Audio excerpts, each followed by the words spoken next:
Yeah, for those of you who are in the channel that are not completely familiar with Randomizer, it's a really awesome piece of coding that takes the Zelda Link to the Past ROM and moves everything around. We don't know what we're going to find, so it's always new. And here we go.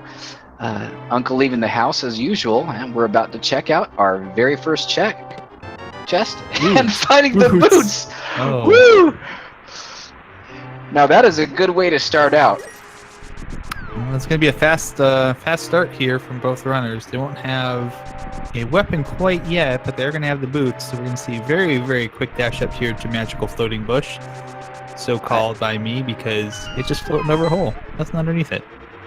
You know, I never thought of that. But you know what? I'm absolutely loving the cactar running animation. That's great. Indeed, it's pretty good.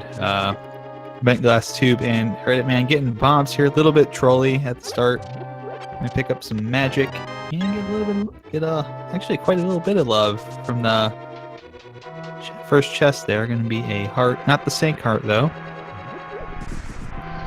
Yeah, I think the bombs is usually the item that the runners don't want to see. It is one of the more difficult items to use and requires quite a bit of precision.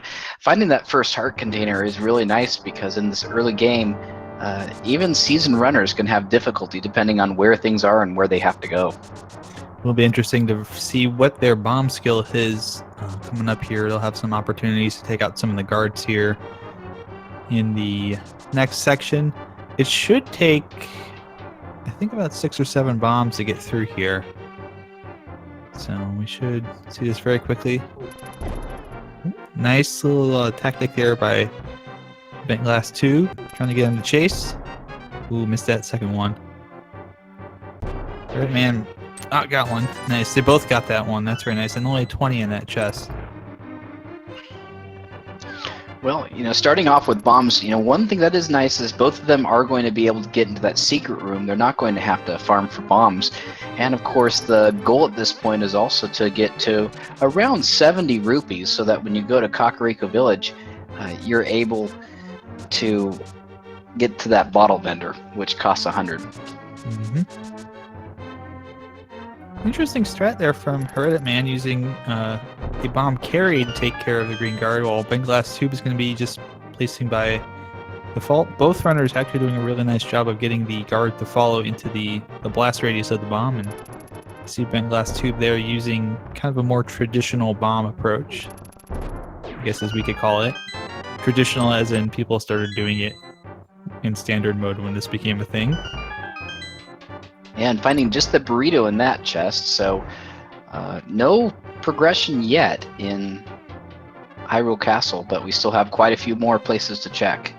Chat bringing up a good point too. They don't necessarily need the bombs to get into the secret room. They got the boots, so they can just kind of dash against the wall there. It's one of the few dashable walls that you can break through in the game.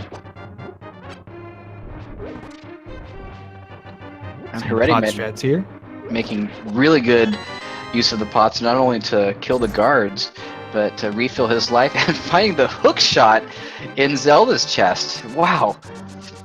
Well, that's a pretty nice little find here. That will really help early game with Mini Moldworm Cave. And it's also going to help because that's going to probably be a required item either way, so getting that out of the way feels really nice. Plus with the boots, that should essentially take care of any game's tower problems.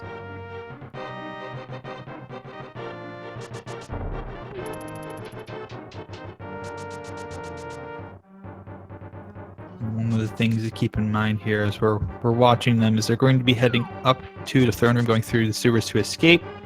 It'll be very interesting to see their tactics as they have to deal with the key rat. That will be a very tough thing here. Actually, maybe not so tough with the hook shot. They might just be able to pop them really quickly. So that shouldn't be too much of a hassle. Yeah, the hook shot stuns some enemies and insta-kills others. I think it is an insta-kill on the rat, so that's actually going to make that room a heck of a lot easier. Yes, I believe that will work. The guards, it just stuns them. The smaller enemies like the rats, the bats, and the snakes, I believe it will just instantly kill them. Of course, the one nice thing that I wish you would have known. You wish you would have known when you were a kid. You don't actually have to push the throne all the way over to the right to get it to open. About 3/4 of the way will do the trick.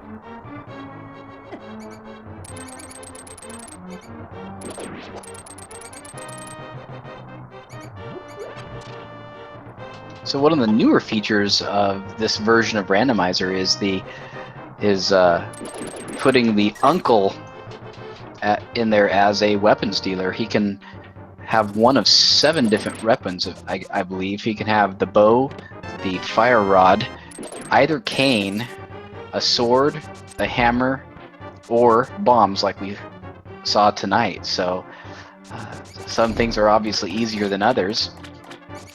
That is indeed correct. And one of the cool things is if he has the sword, you'll know at the beginning because when he walks out of the house, he'll have the sword with him, like in the vanilla version of the game. So you'll know right away whether he's got a sword for you or it's going to be another item. And Herreteman first to the secret room, finding the moon pearl. Very, very nice. Indeed. Along with a few more rupees, but certainly the moon pearl being 1/3 of the requirements for Dark World access. Yes, indeed. We're going to have to find as well the lift upgrade and presumably the hammer as well, or 2 lift upgrades. Yeah, and we did already find the map, which means the sanctuary chest does have something, and this time just a 10 arrow refill.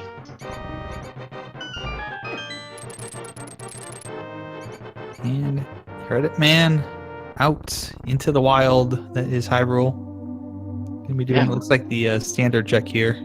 Head up to Lumberjack Ledge, get some early. Oh, he's actually gonna do Bonk Rocks, which is probably even better. Do Bonk Rocks, then go up to Lumberjack Ledge. Maybe do a tree pull. See what's in here. Oh, there's the sword. Very nice. You know, when you see some of these seeds that don't have the first sword until an hour in, finding a sword this early is always really nice. Yeah, it's a little bit of ease of mind there. You're indeed getting a tree pull. I'm gonna check Lumberjack Ledge here and probably go do the Lost Woods circle loop back down to Kakariko. It's a fairly standard start for most runners. It looks like Lumberjack Cave just having, it looked like a bomb package, so far, nothing to indicate Agnem is being required. Yep, doesn't necessarily mean that it's not going to be a thing, depending on what else we find here, but it's not a just a 3 bomb up there. It doesn't mean that there's a required item that we're going to have to go kill Aga for. Just a 300 rupees. I would go pick that up. Good call there, Herreteman. A little ease of mind there. Yeah, absolutely. There's quite a few areas in the game that do require some rupees, so finding those early 300s and turning blue with the blue mail, with this few hearts, having an armor upgrade is always a really nice bonus. Definitely. And it's always going to help too, especially if they have to do an early dive into Thieves Town. You want to have as much gear as you can going into that. As many hearts and as nice of a mail. You don't want to have to do it with 4 hearts and green mail. It's not intended in the game to be done that way. And the rando changes a lot of things. It does not change how hard the each of the dungeons is. So everything still scales up as it would in the vanilla game. Absolutely, and that was one of the things I noticed immediately when I first played the game is once you get to that Dark World, the difficulty factor ramps up really fast. Yeah, the game just assumes that, hey, you have all the things. There's the mirror hiding out in the Blind's Hut basement.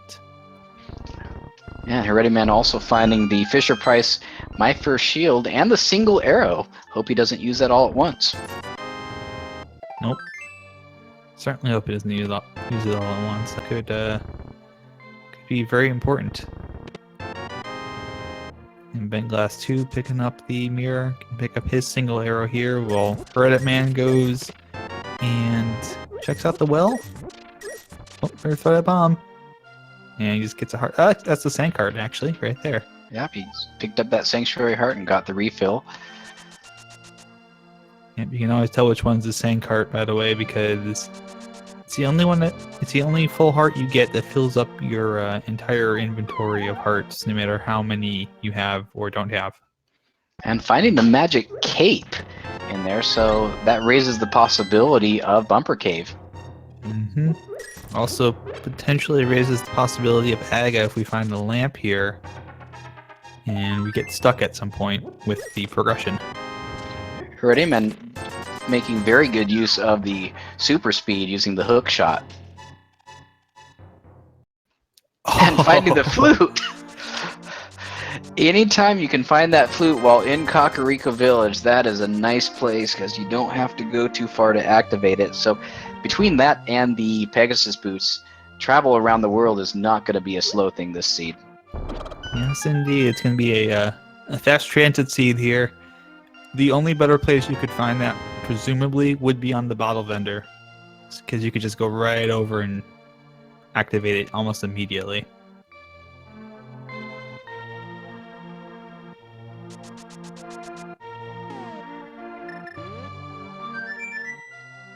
This is actually going to help with some of the routing coming up here, because Herreteman's not actually Herreteman and bentglasstube, as Herreteman goes down and checks the tavern, not going to have to save and quit out. They can just go ahead and flute to number 7 and go immediately check the South of Hyrule stuff very quickly.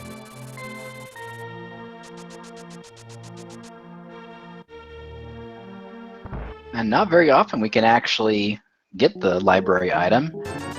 This time it's just $50. Herreteman deciding, nope, I don't need that. You can see some very nice strats here from Herreteman, using the hookshot speed there to go ahead and quickly make his way over to Maze Race, which is only going to be a little bit of love, a little piece of heart. And he is indeed going to go ahead and fly over to the swamp. We're also going to get a chance to see... Ooh, there's the hammer in the swamp itself. Very nice. We'll get to see what's in the drain here in a moment. But I was about to say we're going to get to see a very nice use of the mirror block deletion glitch, which we saw right there from Herreteman.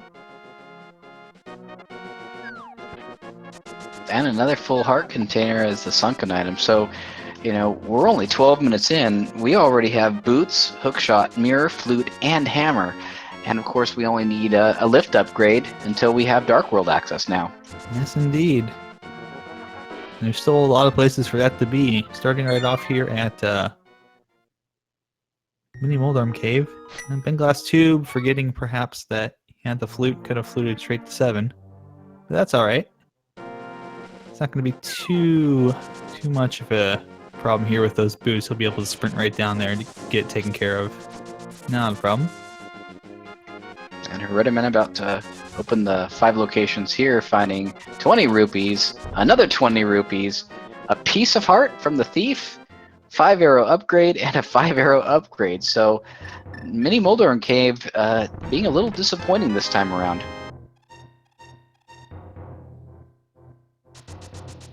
People are asking, where is the worst possible location for the mitts? So that's actually a good question. There's a couple of possibilities here that we could give you as an answer. Depend on, you know, do we want to see a pedestal seed? We don't even know if all the pet items are all the pendants are necessarily in Light World here.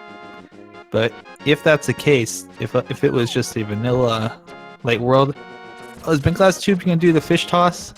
This time he's gonna do the fish toss. This is something I've wanted to do for my runs for a while. Yes, yes. It's a secret to everyone. Oh, that's fantastic.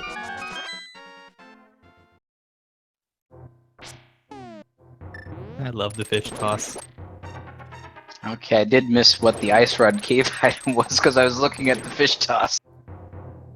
I'm taking a look real quick at the tracker, and I don't see anything in particular that showed up, so I don't think it was anything too important.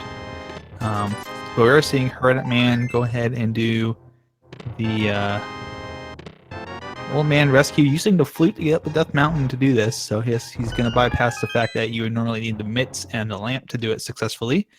Most of our runners, at least at this point, know how to do this. I feel like they know how to do this dark room pretty well, especially with the having a sword here compared to having to do it without a sword. Yeah, it's only one room that you really have to navigate through. It's not a difficult one to learn. And a Herreteman, you know, it has everything he needs to take on Tower of Hera, except for being able to go down to the basement. But then he'll be able to go over to the right-hand side and check out a few more items. So, you know, there's quite a few things for him to possibly find here on Death Mountain. Indeed, and bentglasstube using the fake flipper strat here, going ahead and chucking. It looks like Lake Hilly Island just had a little bit of love on it. He's going to go ahead and try and swim over to Zora, being very careful to avoid those fireballs. Ooh, that was close. But if you get hit with a fireball while you're in fake flipper, you die. It's basically a soft lock prevention with the game. Yeah, this is an interesting decision from him. He doesn't have enough money yet to pay for King Zora, and this is a sequence break, so it'll be interesting to see if it actually pays off. Just gotta skip the hobo check there. Oh, he went back into swim mode there. Interesting. Yeah, I think if you get a piece of heart that gives you a new heart container, it puts you back into swimming mode. Ah, yeah, that would do it. That looks Meanwhile, like that was the case. Herreteman is inside Spectacle Rock because he saw that half magic is in there. Indeed. I would pick that up this early. Sure, why not? Just a little bit of love. And nice save and quit there right before the fireball hit him while he was in water walk. But we did get a pickup of literacy, aka the Book of Medora, on bentglasstube side in Waterfall Cave. Okay, so that's interesting. If that is required to get into desert, that means that the flippers have to be, you know, somewhere fairly accessible. And there's a heart up on Desert Palace Ledge. I think we're going to go ahead and take a look here inside Desert Palace itself. bentglasstube will have the opportunity to clear out the dungeon portion. He will not be able to go ahead and take care of Lammolas without a flame source. And we've got a crystal in Desert Palace, red pendant in Tower of Hera, and a red crystal, number 5, hanging out in Eastern Palace. Well, Herreteman is going through Tower of Hera right now, so we're going to see each runner take on a different dungeon. Oh, finding the Bombos medallion as the first of the 2 items here in Tower of Hera. I am seeing some people saying, "Oh, they have Flute and Mirror. They didn't need the book for Desert." Actually, until they get that lift upgrade, they do, and they need both lift upgrades to be able to hoist the dark-colored rock that is at flute spot number 6. So they did need the book to get into Desert Palace, at least for now. I'll have to wait and see where those lift upgrades are to be able to know if that's the case for certain. And bentglasstube finding the red mail as one of the items in Desert Palace. He has a couple more places he can check. He won't be able to complete the dungeon, at least not yet. Nope. And I'll just tell you right now, as a runner, I don't like finding red mail this early. Not because it's good to have. I just don't like what it might signify, because it's giving you a lot of you're actually getting quite a bit of health here early with having 7 and 8 hearts possibly. You got red mail. It's like telling you you're going to need this. So Herreteman has already found the small key in Tower of Hera, which means there is that chance that Moldorm is going to have the final item. Indeed, and bentglasstube will not be able to go ahead and check the back half here because it doesn't even have the lift upgrade to be able to lift the rock up that is guarding Lammolas here. I think he is going to go ahead and grab that heart piece, though. Yeah, I think that's a good play. Now, it's never bad to have more hearts, and certainly full heart containers are almost always worth grabbing. Now he's going to check out Aegina's cave, which is decidedly one of the most out-of-the-way locations to check. Meanwhile, Herreteman taking down Moldorm with that hammer. And he's going to get a compass for his troubles, unfortunately. And the red pendant. And we'll get to see bentglasstube if this is going to be Agony Cave tonight. It certainly possibly could be, only being bombs. A little bit of agony, having to go check that. But also a little peace of mind, it's out of the way. You don't have to worry about it later. Well, he was already in the desert, which is not bad, and having the Pegasus boots does make a big difference in terms of getting in there. Indeed. Herreteman getting to do that nice little item dash with the hammer there. And go check out some of these stuff here over on East Death Mountain. Yeah, you can't do anything in the Dark World yet, but there is Spiral Cave plus an additional 7 items on the far eastern side. This is definitely an item-rich area, and it's definitely worth a check. Kind of wonder here if bentglasstube will eventually check that. Looks like he's going to go ahead and skip it for now. Maybe I'll go back later and check for the Let's Inside Spectacle Rock, find that half magic. I don't know if he's going to go get it. It'll be interesting. Might get a ether tablet check here. And Herreteman finding the Bloomerang in Spiral Cave as he heads into what we call Paradox Cave. bentglasstube seeing that half magic. Let's see if he goes after it. I would. Yep, gonna go get it.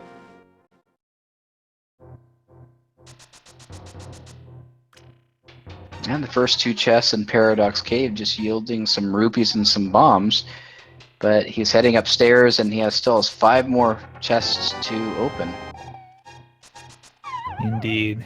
Gonna have to take care of the mini Moldorms first. This is because they're a hassle, and they opened the door. Use the bombs so that the boomerang can go ahead and trigger that. Find some bombs. Silver arrows, very nice. That is a good find. Hurt 20 rupees and nice 300 rupees there. So Herreteman now able to do Zora, but other than that, nothing really on that east side Death Mountain, which typically has some good items. And of course, in these runners' minds is the fact that, the farther it gets along, the greater the chance that this could be an Agnem required seed. Finding the fire rod on the floating island. Oh boy, we're gonna need to find that those lift upgrades very soon at some point, because they're gonna need that to get that fire rod, unfortunately. But we did have a question in chat. Someone asked, why is it called Paradox Cave? Well, the answer to that question is kind of simple. The cave is structured in a way that you end up going down, and the bottom layer spits you out above where you come in from. So it's kind of a paradox to how it's all set up. It doesn't make any sense. And Herreteman checking out the Bat Cavern, finding Master Sword, bow, and some rupees. Wow! And of course, he already has the silvers, so he just got very well armed. Also, talking to Shish Kebab there, finding out that the green pendant is in Ice Palace this seed. Indeed, that's a little bit of good info to have. So that will mean there's one more pendant dungeon located somewhere in the Dark World. The rest will be crystal dungeons, 1 red crystal dungeon. So Sassarilla's back room is fairly useful tonight with those 2 items that they found back there. I'm sure bentglasstube will eventually make his way over to Eastern Palace to check it out as well. Well, I think, in terms of items or places that they can check, they're starting to run out of options as far as whether this is maybe an Agnem required seed. Yes, indeed. Based on what we've seen so far, we're actually getting to this point fairly quickly, which is, for a runner, it's very nice to know very early that you're going to have an Aga seed so you can go do it. Because the sooner you need to do it, the better it is that you do it. Now, Herreteman, he just found the lamp, so now he has everything by the logic to go through Agnem's Tower. And I believe, other than Eastern Palace, the only other accessible location is King Zora himself that has not been checked. Indeed. So perhaps we'll get to see Herreteman go up after completing Eastern. He might actually go once he finds that book and complete, I guess you could say, Desert Palace as well. If he finds a lift upgrade somewhere in here, he might actually also go ahead and check and see if there's anything in there that he's missing so far. Yeah, they've already checked Bonkrok. They actually got the boots as their first item, so both of our runners were able to check Bonkrok right away, and unfortunately it was just the sword for them. Well, now we know where the Book of Medora is, with a Master Sword found, we could do a Ether Tablet check as well. However, since we don't have the flippers yet, that would be considered a sequence break. Correct. Nice little, very nice little hookshot speed there from Herreteman. Do get on the stairs of the big chest in Eastern Palace. There's a little bit of game knowledge right there paying off. Absolutely. You know, in randomizer like this, you know, there's a lot of people who are really good at this game. One of the nice things about the Swiss rounds is players are reasonably evenly matched based on their records. You know, doing those strategies to speed things up a little bit can make all the difference in the world of a win or a loss in this game. Indeed, Herreteman just picking up the shovel, so that's another possibility that's opened up. And with getting the shovel this early, I would say that's got to be a check you're going to go do right after this. You know, that's almost kind of screaming, hey, listen, the shovel's over there. It's in the shovel spot. Go get it. And since Herreteman has the lamp and the bow, he's able to complete Eastern Palace. So just in a couple minutes, we're going to have our first crystal of the game.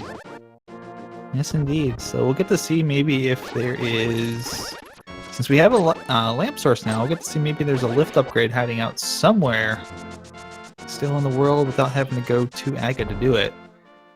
That would be very, very nice. It would pretty much put an Aga seed to rest for both of our runners, and it would also grant them both access to Desert Palace to finish that up. Yeah, I believe we've found both of the dungeon items in Eastern Palace, so the Armos Knights are going to have something. And don't blink, guys and gals. If you do, you'll miss this fight. Well, maybe not literally, but you know what I mean. And just a little bit of love. Herreteman using those silvers to take care of the Armos Knights, one shot each of them. So as far as being in the logic, I believe the only remaining location is King Zora. I think so. I think we've seen everything else, unless we get a lift upgrade up there from King Zora. Both of our runners are going to be going through Aga. The Herreteman's going to delay that just a little bit. Going to go ahead and dive into Desert Palace right now. Unfortunately, will not find the lift upgrade that he is looking for. Yeah, it looks like Herreteman is actually just checking Aegina's cave because he did not find the book. He didn't do a fake flipper. Yes. Correct. Maybe, perhaps he might set that up now. I think he might set that up next. Maybe fly to 8 and set that up after doing this. That makes a lot of sense. You know, set up that fake flipper and then head over to King Zora at the same time. And Hobo, of course, too, has not been checked, so that will be interesting. Wouldn't it be something if Hobo's got the lift upgrade? And Well, by the flippers are logic, that would probably mean it would be the second lift upgrade because they still haven't found those flippers. Something like flippers are hiding out on pedestal, and then like Hobo's got lift upgrade or Zora's got lift upgrade. That would be something if they sequence broke it that much that they basically just got to go ahead and skip Aga. And Herreteman wisely remembering that he has the shovel and can check that location as well. Correct. All right, let's see if... oh, he's got the flute out. Got to flip that. Yeah, And there it it is. is. Wow. Oh, I So will be Eastern honest. Palace to shovel to lift upgrade, and Agnum required seed just went down the tubes. Indeed. I'll be honest with you. I'm not really surprised that the lift upgrade was there. Usually if you get a shovel at some point in a dungeon like that, if it's early or it's late and you're missing like 1 or 2 items, the shovel is there for a reason. It wants you to go to the dig spot and dig it up.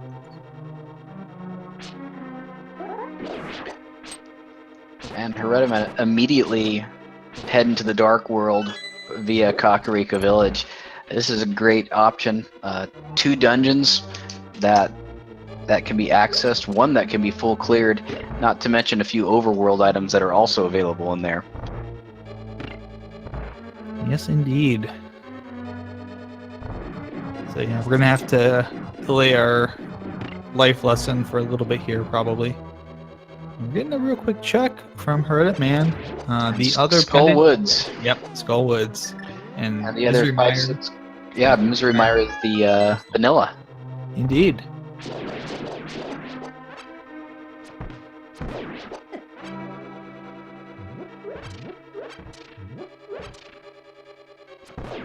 Indeed, and that is Herreteman is running the Kekutar from Final Fantasy. For those wondering, there's about 100 different sprites that you can choose from as you play the randomizer, so everyone's got a different one they seem to like. Some people have ones that are kind of like their trademark ones they always play. My personal favorite is the Samus sprite. I absolutely love how they integrated the gravity suit and the Phazon suit in there. Indeed. I usually play as Toad just because nobody else does, so it's kind of like it's my thing. And I also am a Toad player in Mario Kart, so it makes a little sense. Getting a real quick check of Graveyard Ledge here from Herreteman. I like this play. I like getting this out of the way right now rather than delaying this. Even if it's nothing, it's just, it's that peace of mind that you don't have to go do this later. Excellent, dropping 2 bombs there. And there's only a big 50 as well up on Bumper Cave Ledge and a big 20 in Graveyard Ledge. So neither of those are going to necessarily be places you got to go. Meanwhile, bentglasstube going ahead and going to go rescue the old man out of the cave. And Herreteman is going to use the mirror strat to check out what is in King's Tomb.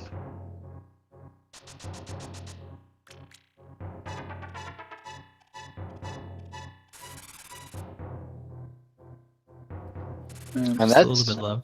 Yeah, that's probably one of the most difficult things to wrap your head around when learning Randomizer for the first time, is that there are a lot of locations in the game where there are multiple non-obvious ways to get to a location. And if you've only played the vanilla game, you get the items in the intended order, so you never have the opportunity to explore any of those options. Indeed. So yeah, one of the things is that it takes a little bit of thinking to figure out how to do it, especially if you just play the vanilla game a lot, because the vanilla game has a mostly intended progression that the game kind of walks you through. But with Randomizer, you're going to have to change up your strategies. And only a big 5 in the C-shaped house here.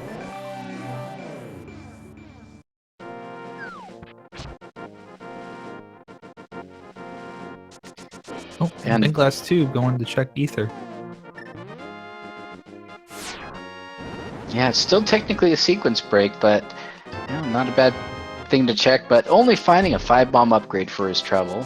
Meanwhile, Herreteman finding just 20 rupees in the bombable hut. So nothing too exciting so far in Village of Outcasts. I think bentglasstube wants to go ahead and dip into Tower of Hair. Maybe he'll check the basement here as well. I don't think we saw Herreteman check that because he didn't have the lamp, so not sure if we picked up our 2 items from Tower of Hair yet. And Herreteman getting another full heart container from the chess game as he dives into Thieves Town. Yes, indeed. Really nice to check this early if you can.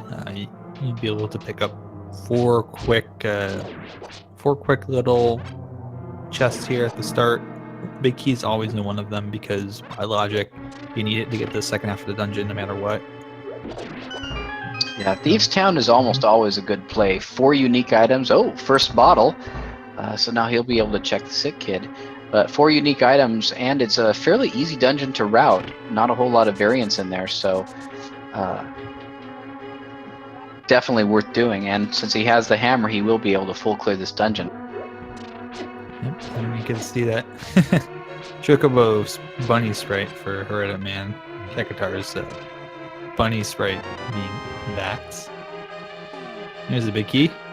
Yeah, big kudos to the various people who have designed sprites. Their creativity. Oh, Candace Samaria. Ooh, that's nice. Yeah, Phantom Ryu would be going crazy right now. He is, and I'm not going to try and steal his thunder, unfortunately.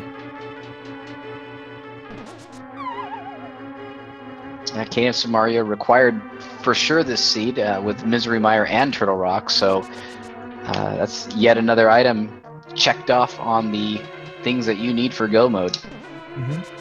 And there's actually a tiny little bit of variance in there in Herreteman's side. Well, maybe not so much, but picking up the heart early versus picking up the heart a little bit later kind of will depend on how comfortable you are going through the dungeon and what your current heart count is. Because this part right here, the Hellway, is brutal, but with the Magic Cape, it's not so bad. Just kind of dash through everything. That is a nice way to get through that room. Otherwise, you have to get absolutely pixel perfect to be able to dash like that. Oh, Mister, please. The only reason I don't want to say that is mostly because I can't really do it justice.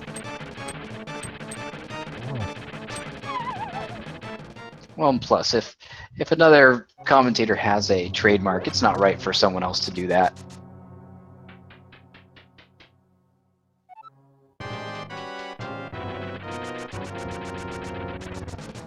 I don't know, maybe we could, maybe when you get the Magic Cape, you can go into John Cena mode because you can't see them anymore. Hey-oh. I never thought of that one. That's pretty good.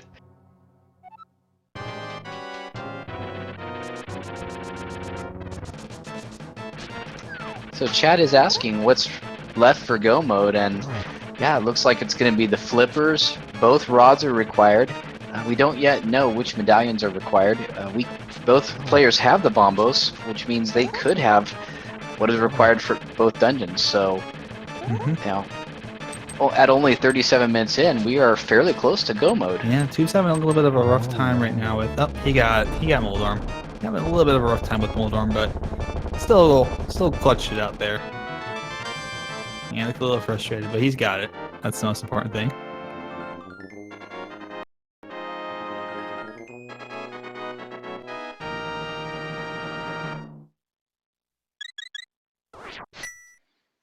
And Herreteman choosing not to check out the big chest, so I'm guessing he was probably counting items and realized there's nothing of value left. Yep. Baker's job is a piece of cake. It'd be kind of interesting here to see how Herreteman does this. I think he's just doing the scripted fight, which is good. This dungeon is worth doing just to see what pun Blind is going to have this time. Indeed, and very quick, very easy. Down. We pick up a map. There we go. Herreteman picking up the second crystal of the game while bentglasstube goes and checks the Tower of Fair basement.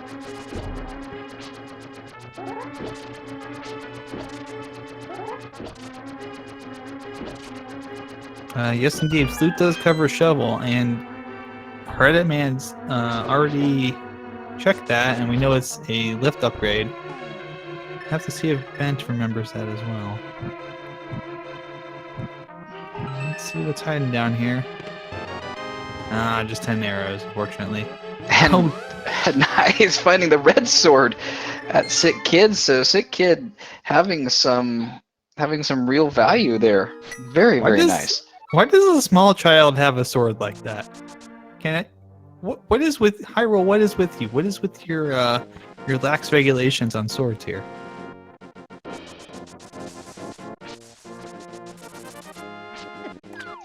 And Herreteman heading over to the digging game. When the seed is generated, it generates a random number between 1 and 30, and regardless of where you dig, that dig number will be when you dig up the item. So it removes some of the randomness. And finding the Titan's bits! Oh my gosh! Wow! Yo, this seed is just like, here's all the things you need, go. Very much. And now Herreteman able to immediately head back into Village of Outcasts, and I'm guessing probably gonna do all of the things over near the Dwarven Breadsmiths. Indeed. He's going ahead. Go ahead and grab his frog buddy. Yeah, sorry Jeremiah, you're not gonna get much of a world tour today.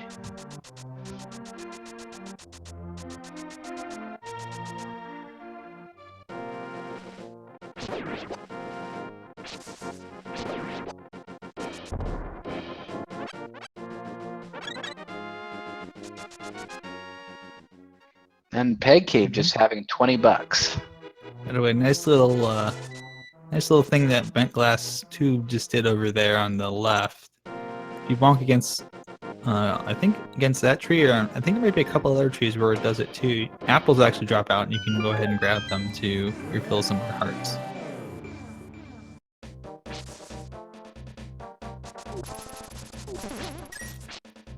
And the swordsmiths just giving a little piece of love tonight. And chat's being rather evil, wanting Ice Rod on the pedestal. Indeed, we gotta think about this. What could be on the pedestal? It would have to be something that you wouldn't need to clear Tower of Hera, Skull Woods, or Ice Palace, and something that we already don't know the location of. So, in theory, it could be a medallion. It could be a missing medallion that is needed for Misery Mire or Turtle Rock access. The Ice Rod, which you guys have mentioned. Let's see what else is here. Well, we already know where the Fire Rod is. That's up in Death Mountain Floating Cave. Can flippers be in there too? No, they can't because of Ice Palace. Yeah. It could be an item that is necessary to complete a fetch quest to get one of those said items as well. Like the mushroom. Like if the mushroom is holding Ice Rod behind it, that's a possibility. And Herreteman finding a second bottle in the cave south of the Grove and continuing his lunchbox tour. So I'm guessing real soon we're going to finally get a look at what is in Hype Cave. I believe so. We'll probably see Herreteman go ahead and turn in the chest here real quick and then double back to get Hype Cave. Probably, I would also say if he had the book, this would also be a great time to go ahead and do Bombo's tablet, see what's up there. But unfortunately he doesn't, so I have to wait and see. Yeah, Herreteman has not done, I believe, any sequence break during this run, so it'll be interesting to see how that plays out, if it makes a difference at the end. Will be very interesting indeed. Keep in mind that since we don't have the flippers, we're not in logic at least supposed to have the book yet. So in theory, the flippers can't be on the Bombo's tablet. All right, Herreteman heading into the so-called Hype Cave. We'll see what we have this time around. Starting out with a full heart container, and then 20 bucks. The Ice Rod, 300 bucks, and a 5. So I would call that definitely a pretty good Hype Cave this time around. I would too, yeah. If anytime you found that Ice Rod and it's not on the pedestal, that's a good day.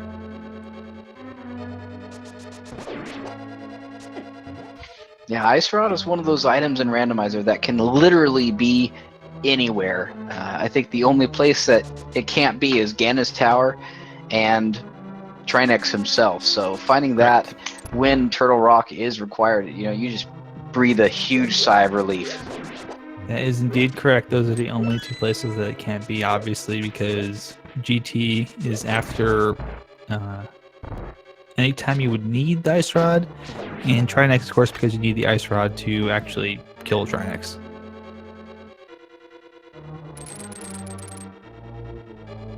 So we get to see Herreteman with our favorite monkey friend, Kiki. Successfully getting him to the entrance to Palace of Darkness. While bentglasstube is making his way through the wonderful world of Thieves Town. Palace of Darkness, great location to go. Has 5 unique items, and he can full clear it with what he has. So, excellent decision.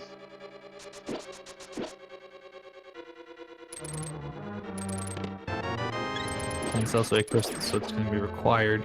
You may as well clear out the ones that you can do right now. Prioritize them a little bit over the ones that maybe you can only partially clear. Absolutely.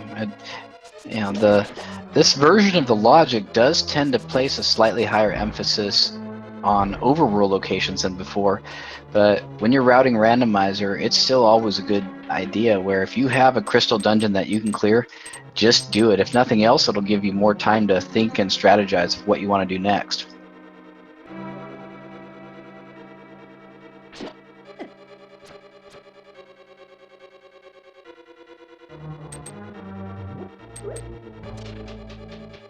Yeah, for ped seeds, we are now down to a needed medallion or a fetch quest item for said medallions.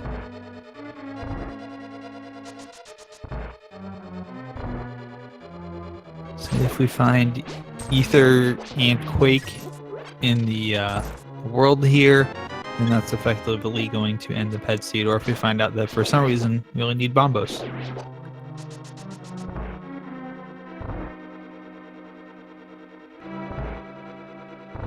And of course, why not? It's a good time to remind you to follow our 2 runners here. Absolutely. They do a lot of practice and a lot of work to entertain us, so definitely give them a follow, show them some love, and they will definitely appreciate that.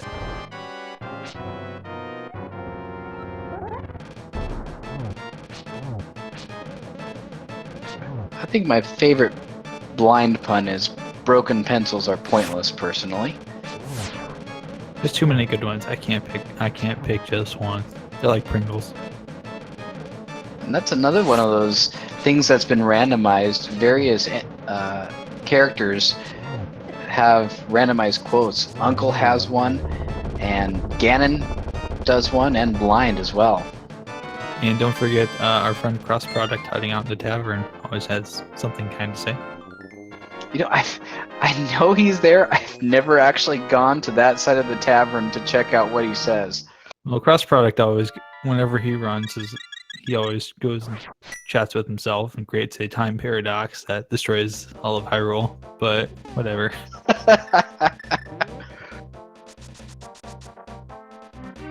Okay, so far, Palace of Darkness not yielding really anything of value. Still plenty of locations to check. Finding most of the small keys by this point, so we should be starting to see some items now.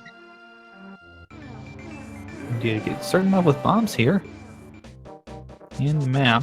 So I think we're also probably going to see some of the dungeon items that are still needed. I'm pretty sure Herreteman has all of the remaining keys that you can get in this dungeon. There's the beacon coin. Okay, so with Quake, he now has a 2/3 chance of getting into each of the medallion dungeons, that being Misery Mire and Turtle Rock. We haven't actually seen either one, so we don't know what is required. Indeed, chat, you're down to one option for ped now. It's got to be ether required or bust. And bentglasstube, very happy, he just found his Titan's Miss as well.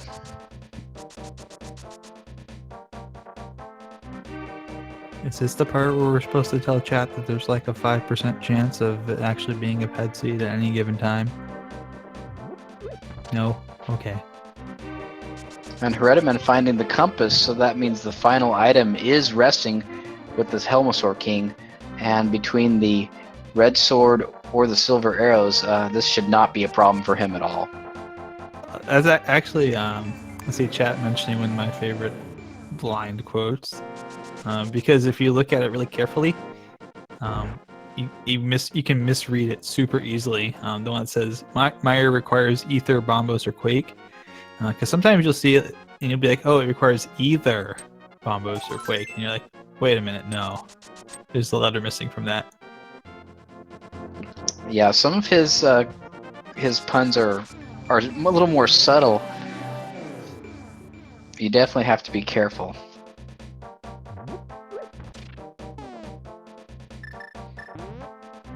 Uncle also has, quite the wide array of quotes. My personal favorite is, "Why do we only have one bed?"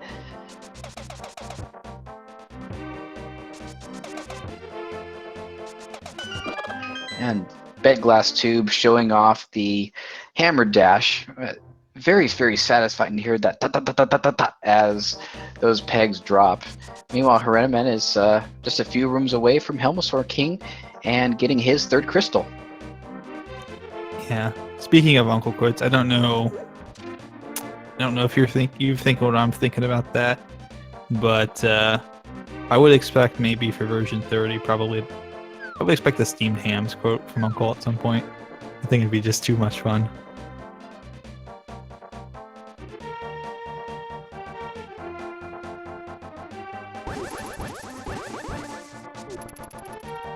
Bentglasstube kind of following in Herreteman's footsteps at the moment.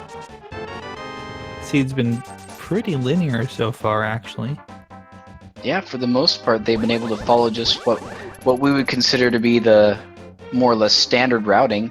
A little bit trolly getting that first lift upgrade, but other than that, just being able to follow those breadcrumbs.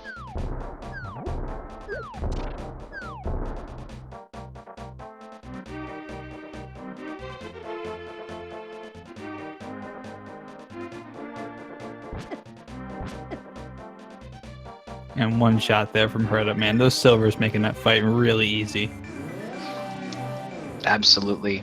And I'm sure later on in the seed we're going to see what is probably the most satisfying silver fight, and that is Vitreous and Misery Mire.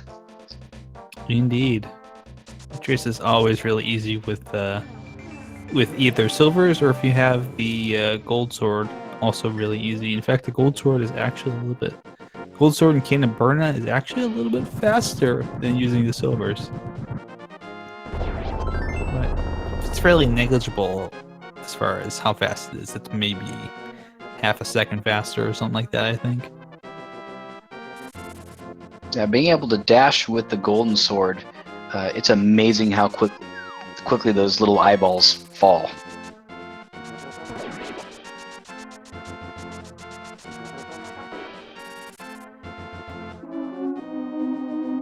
I just want to also give a shout out to our chat right now, who, upon my small suggestion, have been coming up with ideas.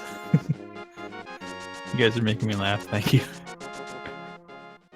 And we just found out that Misery Mire does require bombos, so that's one of the 2 dungeons now fully completable. Indeed. And I think we'll probably see Herreteman go ahead. Maybe go ahead and check all the stuff around here, Checkerboard Cave, everything like that, and then dive into Misery Mire. Probably seems like the safest play to make. Absolutely. And, this is really good routing on his part. I don't think he's even taken a dip into Desert Palace, or even if he has, he can now route this in with Misery Mire and get two more crystals added to his inventory. Indeed. And potentially he might have to go ahead and check anyways, looking for some items like those flippers. I would guess if the flippers aren't in Mire, he'll probably do a full clear check, and that will be actually nice because that will get Herreteman. Maybe he'll go do it right now, in fact. Go ahead and get that red mail for him. Make the rest of this run a little bit safer.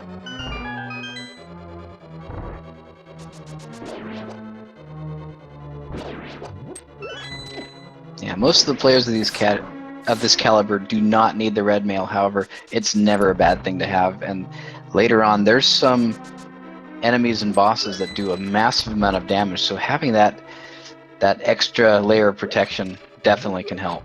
Indeed. I would never turn it down unless it was in a place that was like highly inconvenient for me to get to. Like, for example, Lumberjack Ledge. If it was on there, I'd be like, well, I'm just not going to get it today.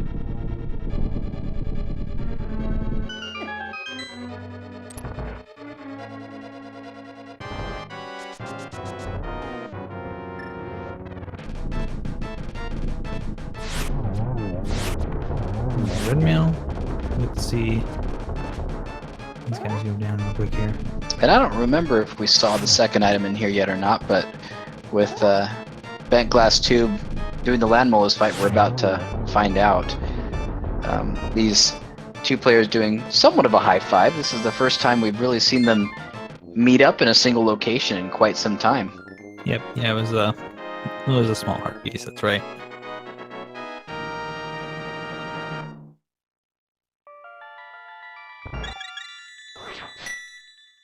As Bent Glass Tube finishes up, comes out, gets a high five over to Herreteman, who's now going in.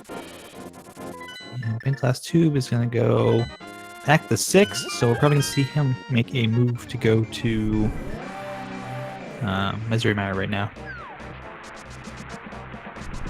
And sadly, we will not get the not going to get the bird toss tonight, unfortunately. That's always interesting in these races. You have two players. Of course, they don't know what the other one is doing. You know, they go completely different directions, and it's always neat to see them meet up in the same dungeon, and sometimes even, you know, hitting the boss at the same time. It's a testament to the consistency and skill of these runners. Unfortunately, I think by the way that they're pathing this, we may also not even get to see the equally as excellent, but not quite as interactive bird explosion with Bombos. Oh! Herreteman! Using the ice rod! Yeah, it appears to me the ice rod, I guess, does the same amount of damage as the fire rod, although it does move quite a bit more slowly. And that's that. A very unique way to take down the Land Molars, and getting crystal number 4 for him.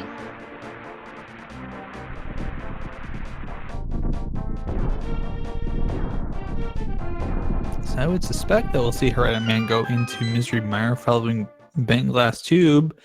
At the moment, Herreteman's going to have the lead, mostly by the virtue of having completed Palace of Darkness, while Bent Glass Tube has not done that yet.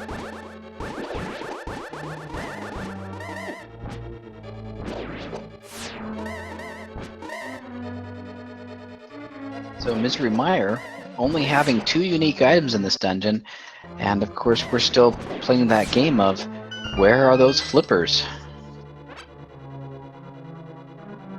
And that's going to be a game we have to play for some time here. Let's see here. I'm looking for our runners. We know where Fire Rod is. Not necessarily going to have to pick it up immediately. Our runners can wait until they go up to Turtle Rock to get that. So, unless is with Mothula or one of the chests in Skull Woods. That would be the case. That would be super troll if flippers are hiding out in the back of Skull Woods. That would be pretty brutal. And neither of these runners checked Skull Woods, which I've noticed seems to be a fairly common check, even if it is a pendant dungeon, to at least grab those first few chests to see if they find something important. And Bent Glass Tube is actually going to go back here to this back room with the fish-shaped outline. Don't know if you get to see this, but there's a key back here, and you can flip the switch that's back here as well. That one right there. Gonna grab the eye of the fish. There's a key underneath that.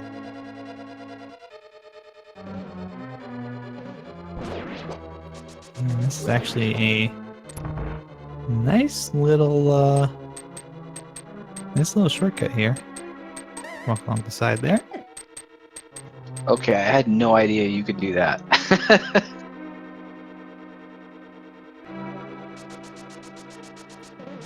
It's interesting pathing, but it's not at all incorrect.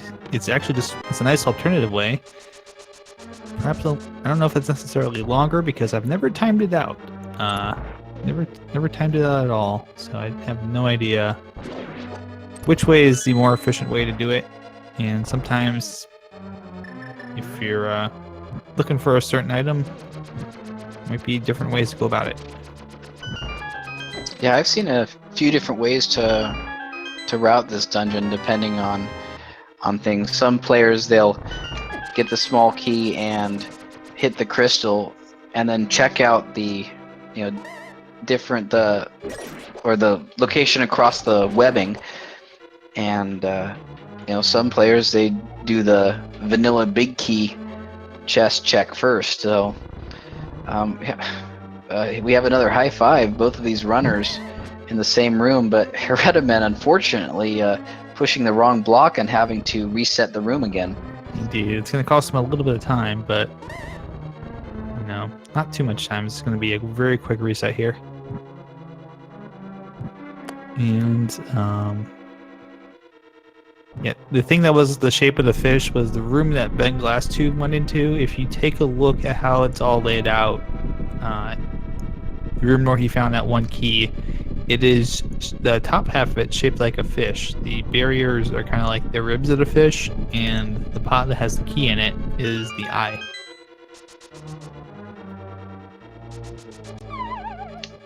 And bentglasstube dropping down, checking out that big key chest and finding the big key. Hey, it's vanilla big key. Hello.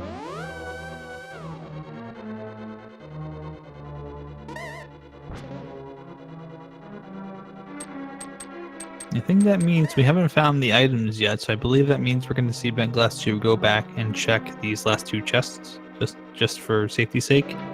Because you don't want to you don't want to skip these and then find out, hey, flippers. Yeah, absolutely. This is one of the more annoying dungeons to get into because you have the room with a bunch of enemies. You don't want to beat the boss and still be stuck trying to find an item. Yeah, you don't want to have to go back and fight those anemones and the wizards again because it just takes up so much time. And there's the compass, which means I believe the last two chests are going to have an item each, and finding just a 10 arrow refill. So Vitreous is our last hope for finding those flippers in here. Indeed.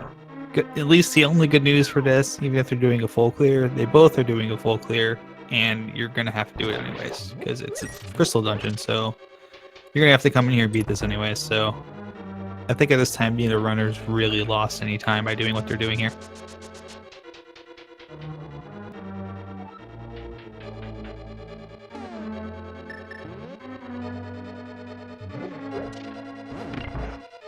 I guess the one good thing that these runners can keep in mind is most likely Ice Palace is going to be completely optional unless it leads to the Ether, and the Ether is required for Turtle Rock, because we know the flippers cannot be in Ice Palace.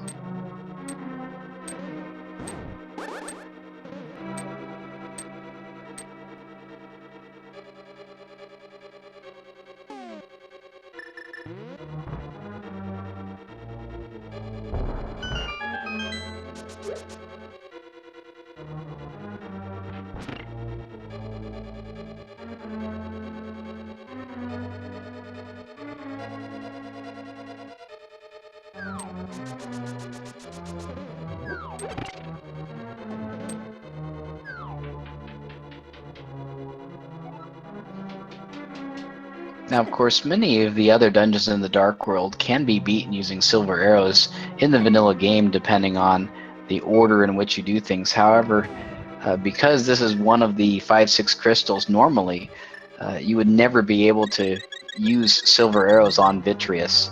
So this is a real treat, being able to take this guy apart with ease. Indeed. bentglasstube actually going to go ahead and use the sword spin strat here. Not a bad call.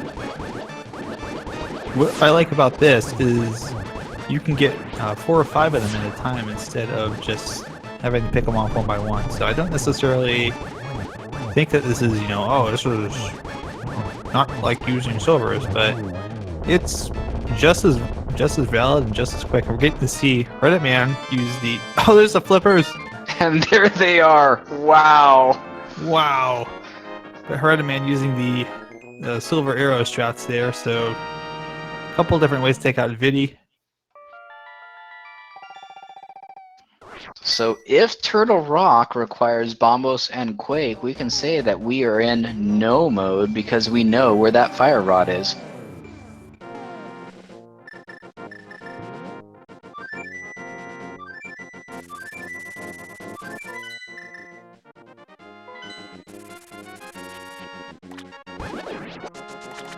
Indeed. So we've got fire rod. It's just a matter of knowing what we need for access to Turtle Rock. We're going to see bentglasstube go ahead and skip Palace of Darkness for now and go into Swamp Palace. Herreteman, is Herreteman going up to Turtle Rock? Maybe going up to Turtle Rock, grab that fire rod, and then go ahead and check the medallion needed. Now this is an interesting divergence because, bentglasstube is heading into Swamp Palace right now. I don't think he knows where that fire rod is, which means he might be full clearing this dungeon, whereas Herreteman will most likely be able to just go mode Swamp Palace, which is a huge time saving.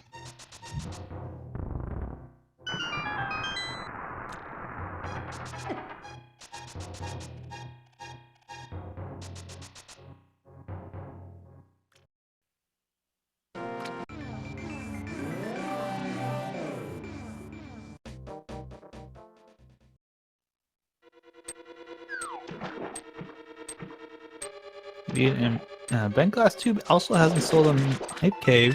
They're still missing that ice rod. I would probably suspect we'll see Hype Cave coming up right after this. Oh, Herreteman, the downsides of using spin speed when you're trying to hammer a peg. And we're about to find out. Oh, It's Turtle ether. Rock is Ooh. ether. The search continues. Chat, there's a small glimmer of hope. I've seen it a few times where the item needed for Turtle Rock ends up being in either Hookshot Cave or Super Bunny Cave, so he may not have to go too far to find what he needs. He may very well. He's gonna get the fire rod here, regardless. There's the powder. So Another fetch powder bat quest. now. Yep. And fire shield. Well, this seed just got interesting. More interesting than it has been. So it will be very interesting to see if bentglasstube finds that ether medallion somewhere in Swamp Palace. Or do we have to see runners make a dip into Skull Woods or Ice Palace to look for it, or is it hiding in an overworld location? Yeah, there's still plenty of possibilities left. Ether basically can be anywhere except for Turtle Rock and Ganon's Tower. So this could be a long search. It could be in the next cave they check, or it could be quite a while from now.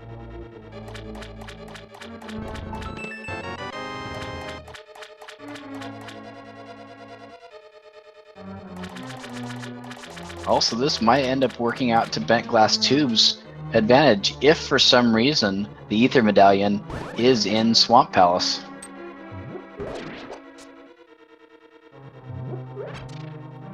Indeed.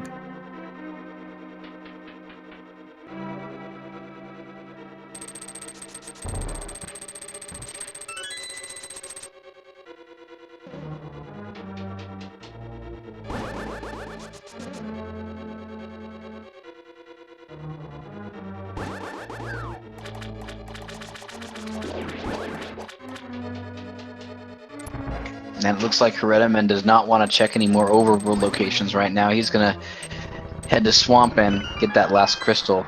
I don't think we have seen the Bombos tablet yet, which now technically is in logic because they have found the book.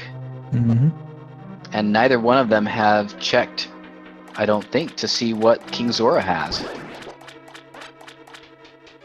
So why is it called Super Bunny Cave? That's a good question, actually.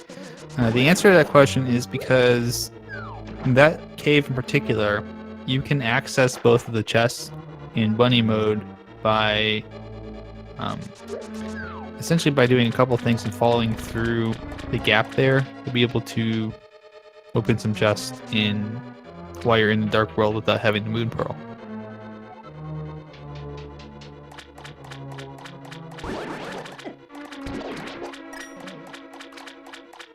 All right, both of our runners once again high-fiving dungeon style. You know, bentglasstube being a little bit further in.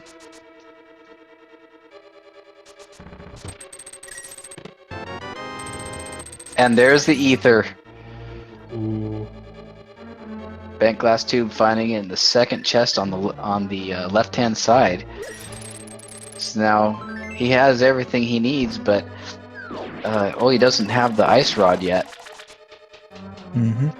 Well, looks like bentglasstube will have everything that he's gonna need.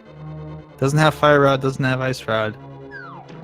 We know where those both are, so we're technically in no mode here for a moment. And it looks like Herreteman is gonna go ahead and clear that left side. So wait, he's still actually kind of at the start there. I'm getting ahead of myself a little bit. Yeah, I'm trying to remember, where was ice rod? It's in a hype cave. Okay, so that's definitely going to be really important that bentglasstube remembers to check that when he's done with swamp. Yes, indeed. So I would expect that we'll see that check probably right after, but the question is, without knowledge of that fire rod, does bentglasstube go somewhere else? Perhaps the pod to check for fire rod? Yeah, that's true.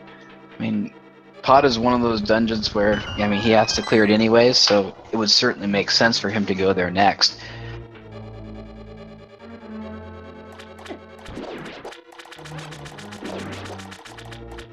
And yes, indeed, Herreteman is going to clear left side here, it looks like. Once he goes and picks up this key and walks away. But at this point, I don't know. Well, I'm not sure that you would do that if you've already gone to this effort, because you could have did that a little bit ago.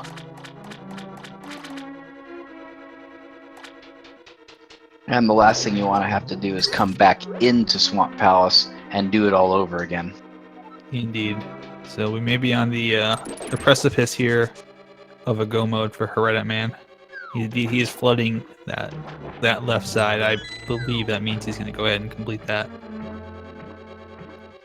Yeah, I agree, and that will put him into go mode at an hour and roughly 13 and a half minutes. So, a really good, decent go mode time, and only having one more crystal dungeon afterwards. And as long as bentglasstube goes ahead and probably goes ahead and does pod and then goes and does Turtle Rock, I don't think he'll be that much further behind. So Herreteman has made some really good pathing choices here with his routing.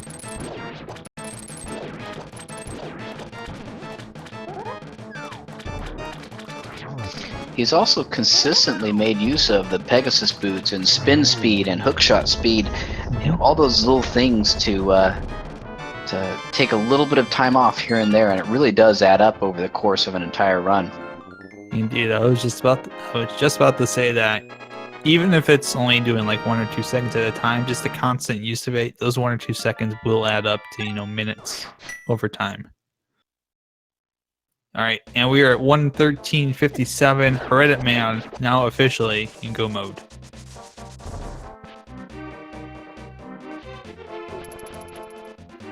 So he's in a really good position. He'll be able to finish Swamp without a problem, and he'll go directly to Turtle Rock. And Turtle Rock is one of those dungeons where it's really nice to be able to do that last, because you're right up near Ganon's Tower. You're not going to have to make another climb up Death Mountain. Indeed, usually the most optimal back-to-back for your last 2 crystals would be Turtle Rock and Tower of Hera. But generally, it doesn't work out like that because Tower of Hero usually gets explored very early, very, very early in the game. And you usually want to go ahead and do that ASAP, so that usually gets done pretty quickly, and then Turtle Rock kind of becomes the one that you want to do last. And Bent Glass Tube checking out Hype Cave and getting his ice rod, and it looks like he's going to actually do a pyramid check. Ooh.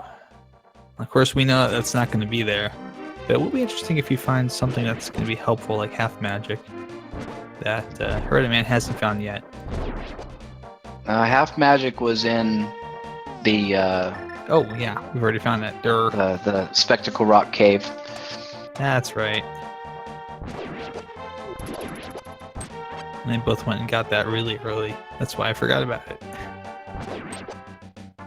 See, other than maybe a butter sword, there's not a whole lot they need.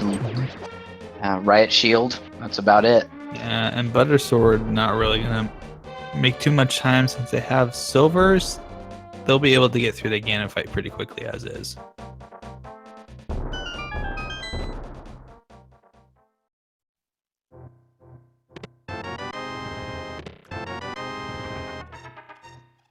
And to be very clear, we're not saying at all that Bent Glass Tube is making a bad decision. On the contrary, with Randomizer, so many of these items can be just absolutely anywhere.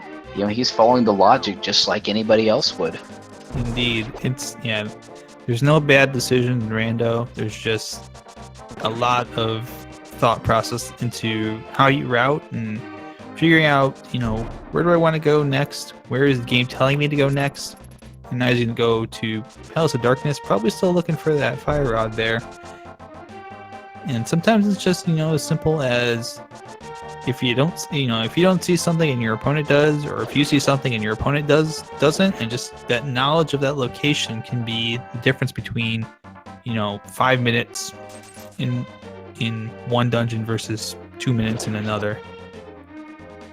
That's why in my runs, I'm always checking those, I guess you can call them knowledge locations, that island, the Bumper Cave ledge, the ledge inside of Lumberjack Cave, because just like you said, having that knowledge could be that difference. You may not be able to get the item right away, but knowing exactly where it is when you get the item you need to get there is absolutely critical.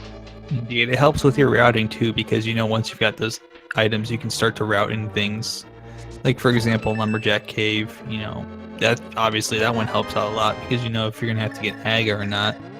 But Lake Hilly Island, it's a matter of thinking, okay, do I need to have flippers and mirror to have access to that item that's on the island in there?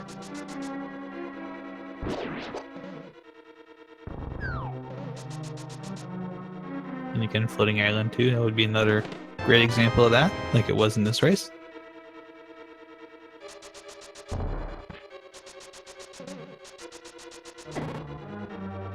And Herreteman very quickly making his way over to Turtle Rock. Doesn't have to work. He's gonna hook speed anyways. Why not? Why not?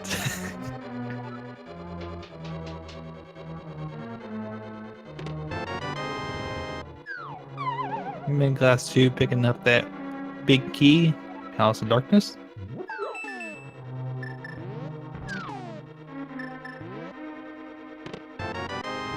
So for Herreteman, how many chests he opens up is going to depend upon the location of the big key and the small keys. That's really, at this point, that's all that matters for him. Where is that big key at? Where are those small keys at?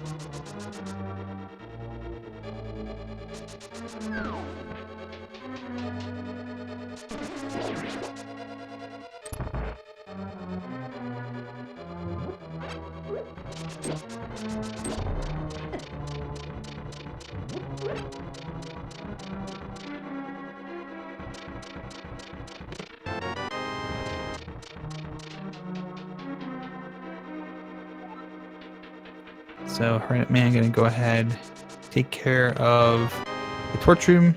Will use, missed it that time, but we'll use that hook shot to pull himself off the platform so that he can very quickly go back, walk through that door.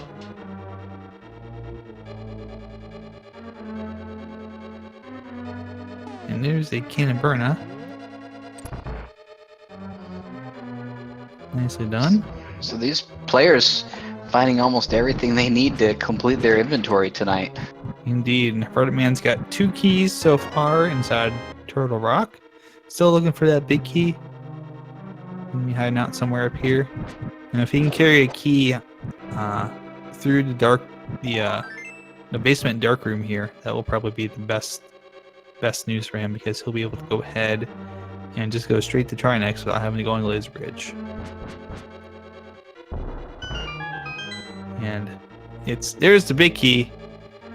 It's that room, the chain shop room, one of the hardest rooms in the game. It is devilishly hard. Yeah, very hard, very random. The chain shops do a massive amount of damage, especially if you don't have a mail upgrade. And I'd say it's probably my least favorite room in the entire game. I would say so too. I've seen it derail many a run. It's derailed some of my runs as well. Just, not necessarily in the tournament, but just, practice ones. Those chain chops hit really hard. Well, we're going to see him kill enemy there. Get the key. And it looks like because he's got the big key, going to go ahead and skip going into the vanilla big key chest there. And carry that key with him. Hopefully finds another key somewhere here. And that will mean that you will not see a laser bridge tonight, if that's the case. Yeah, he has everything that he needs, and it looks like he's skipping the big chest as well. He's just head directly to Trinex. Do not pass go. Do not collect 200 rupees. The book was in the waterfall cave, which Herreteman never actually went to. Never made that play, never made that early fake flipper riot shield. That's actually going to be kind of helpful, because it looks like he's going to have to go on the laser bridge. Yeah, the Book of Medora was in the waterfall ferry. Herreteman never made a trip up there. Check those. bentglasstube did do the fake flipper sequence break and found it.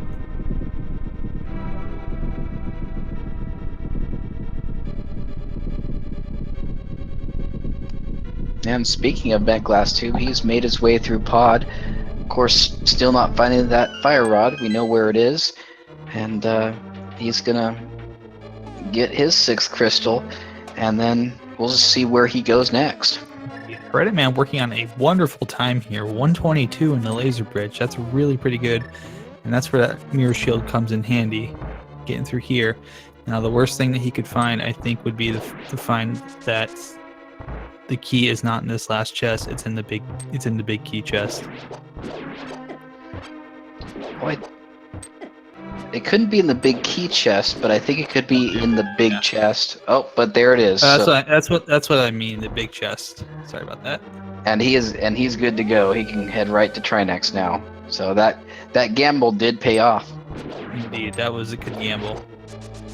But yeah, the worst thing for Herreteman would have been to find that, because he skipped over the second entrance there, so he would have had to, if he mirrored, he would have gone all the way back to the beginning. But thankfully, not the case tonight for him.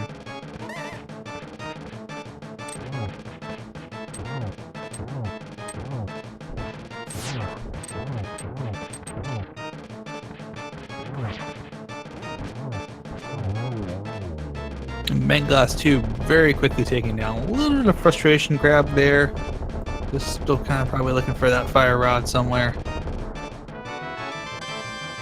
Meanwhile, Herreteman on the Trinex. Make this nice and easy. Did forget to menu before the explosion, so one of the things to keep in mind when you're fighting Trinex is when those heads explode, you cannot menu. So if you've got a situation where you might need to switch to a different item, you probably should do it before you get the final blow on one of those heads.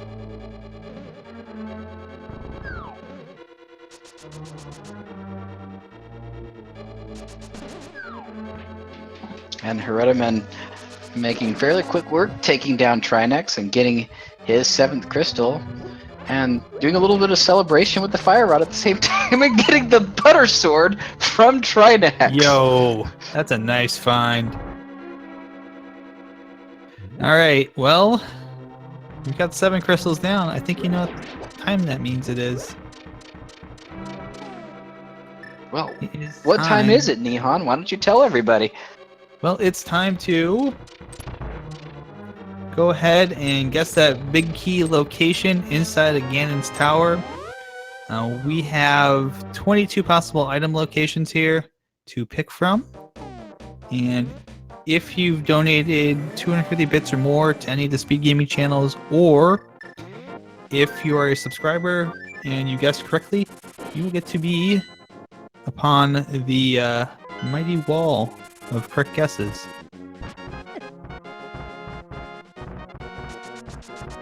So, I always guess Bob's chest, just for the heck of it. How about you?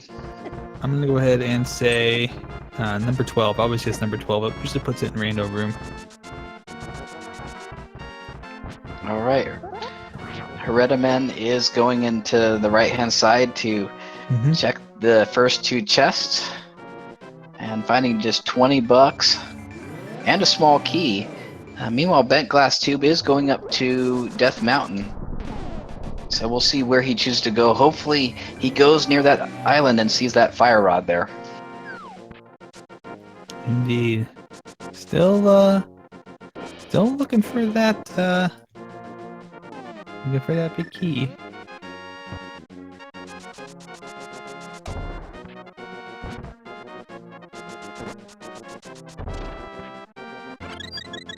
Making his way through that very tricky torture room with the treadmills. Almost forgot what the treadmill was there for a moment.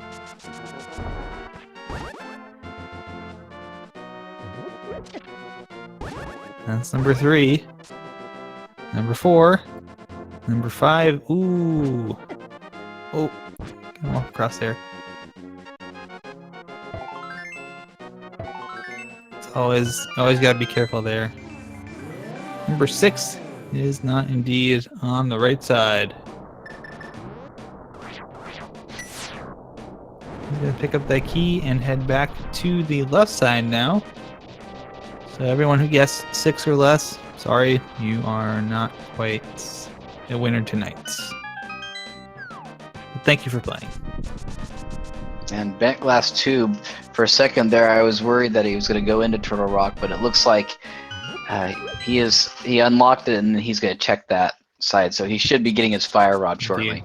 I think he probably saw it up there when he went to go open the Turtle Rock portal. I think he checked it then, so he knows it's up there. So here comes chest numbers, what, 8, 9, 10, 11? Yep. 9, 10, 11. So unfortunately, I usually guess rando room is 12. It's going to be double bar room tonight.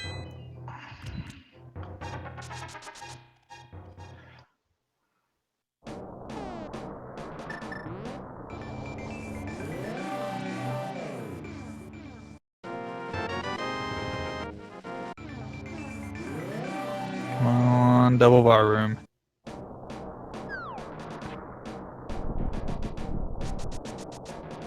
Nah.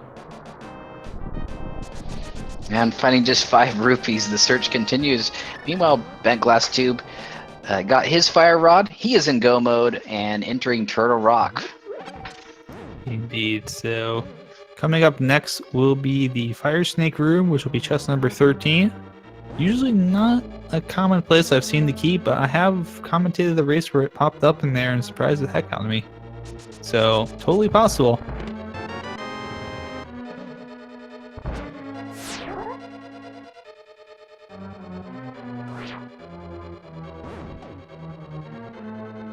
Oh, Bugnut's there. Oh, we could always go for some Swagnum strats now, I suppose. Yes, indeed.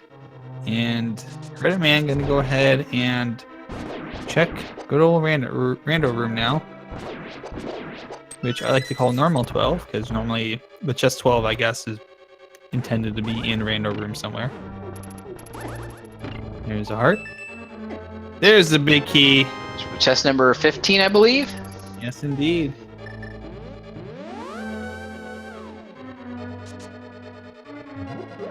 And congratulations to Liam Atlas, who said it was 13.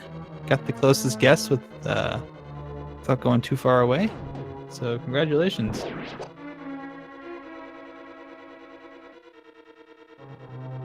That is win number 4 for you, sir. Congrats. Yeah, very, very nice.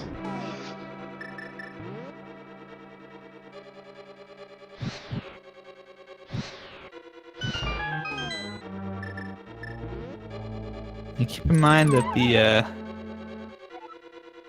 that leaderboard is for people who are subscribers or have donated 250 bits or more. So even if you guess 14 or 15 and you didn't get on the leaderboard, it's still a really good guess. So good job.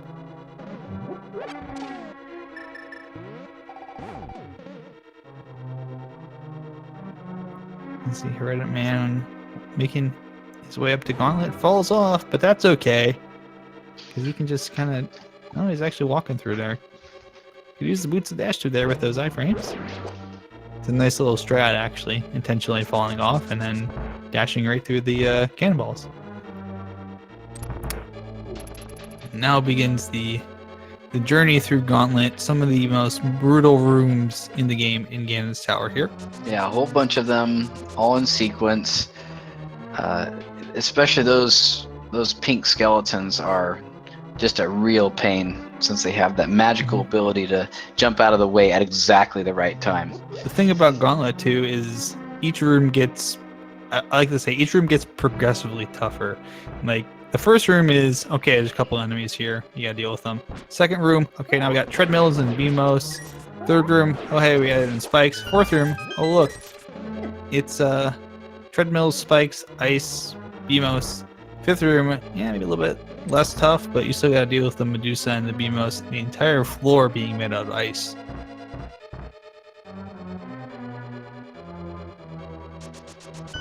And very wisely turning the bunny fairy into a real fairy, so...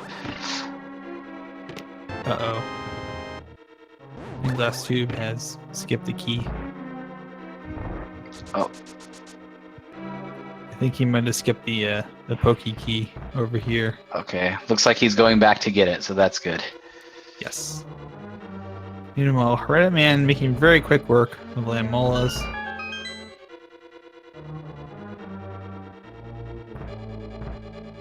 Up to floor 5F. One of the most satisfying rooms to go through right here. Just put down a canister Mario block, kill all of the wizards at once.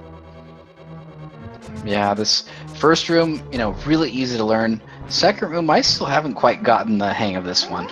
Yeah, the timing is a little bit tough on it. Although the first time you do get this second room down, it feels really good. Yes, indeed.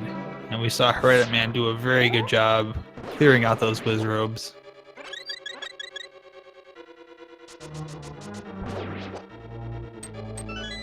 Also, I should say, for those of you on the East Coast, Happy Tuesday.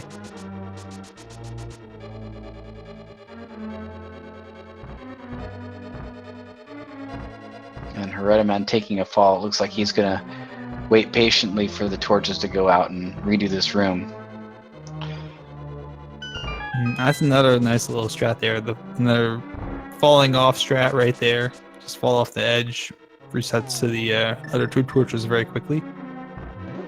Very interesting. He's going to go ahead and skip the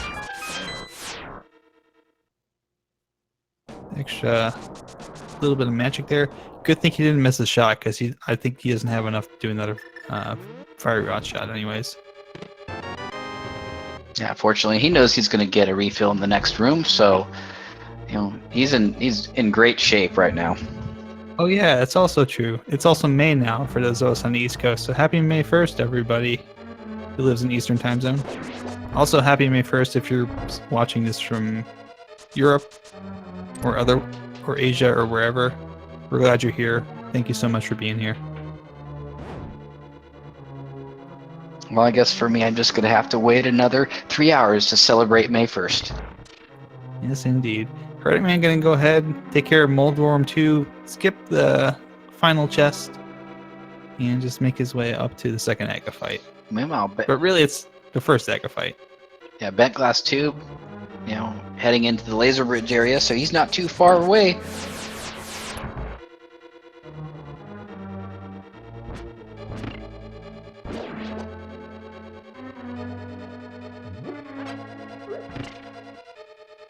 Ooh, nice double to start. Yeah, Herreteman has almost full hearts. He's in great shape for this fight. Yeah, got a blue ball there, unfortunately, but that's okay. So keep in mind that the real Aga will go ahead and fight like the first fight. Ooh, Oh my gosh, what a setup. that's a triple. Wow. Wow. Double, single, triple. Very, very amazing setup on that last one there. And what's really Meanwhile, nice, bentglasstube is working on Trinex. indeed, and what's really nice for bentglasstube, he's going to have that same setup when he goes up to Aga, so he'll have that opportunity to get that triple too. And Herreteman about to head into the Ganon fight, and we will see what kind of words of wisdom Ganon has for us today. I hope it's something about cheese.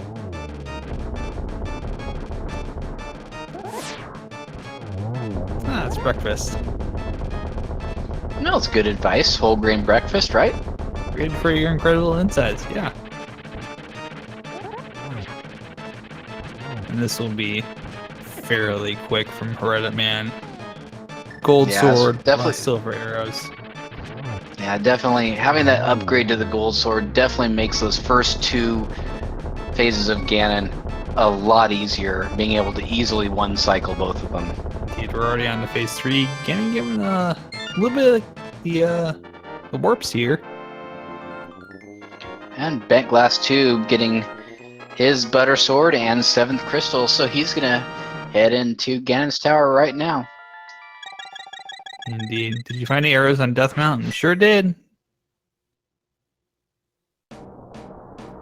Picking up that torch glitch there with the fire rod. Always nice to see that done. Oh, very close to falling off. And trying to set it for the double, but almost having to restart the fight. Indeed. Always got to be careful with that.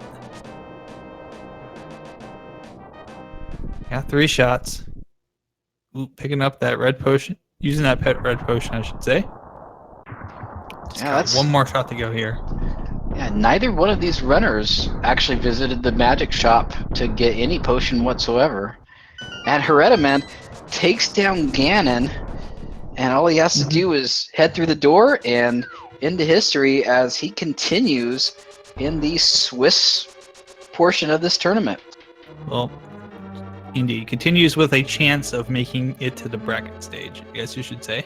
But indeed, we've got a GG and an official race time on Speed Racing TV of 1:38:01 for Herreteman.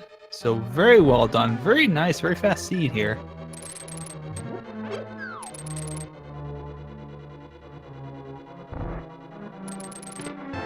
We'll see at this late hour if we can get Herreteman into chat here so we can interview him real quick for you guys. He's left a comment in the race chat saying, pretty fun seed, not gonna lie. That was a pretty fun seed to commentate as well, so it seems like everybody really liked this, and that's always good to see. And it looks like Herreteman is in the waiting room. It'll be just a minute here before he hops on in. It was a pretty good, pretty fun seed to commentate too, so.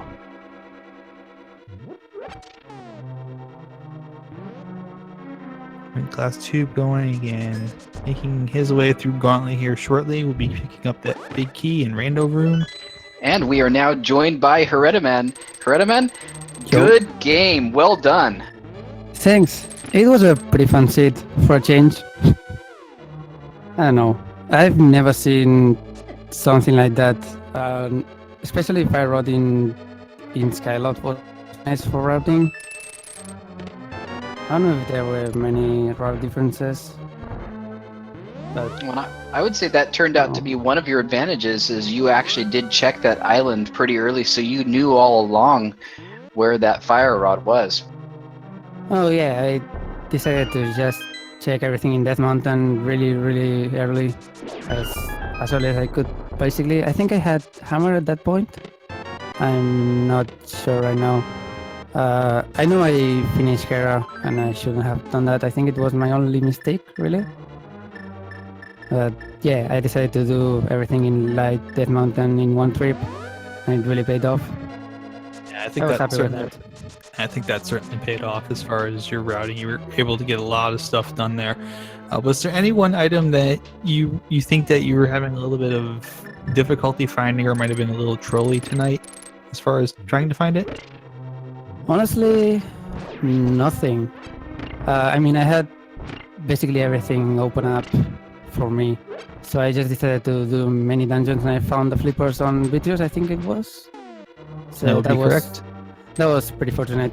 And then at that point I was probably one medallion short, so I decided to just go to Total Rock and check if that was locked, and indeed it was.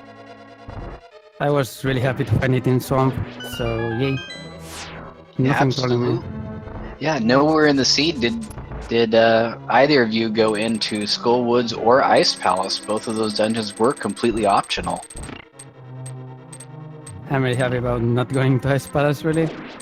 I hate that dungeon. So yeah, pretty nice seat.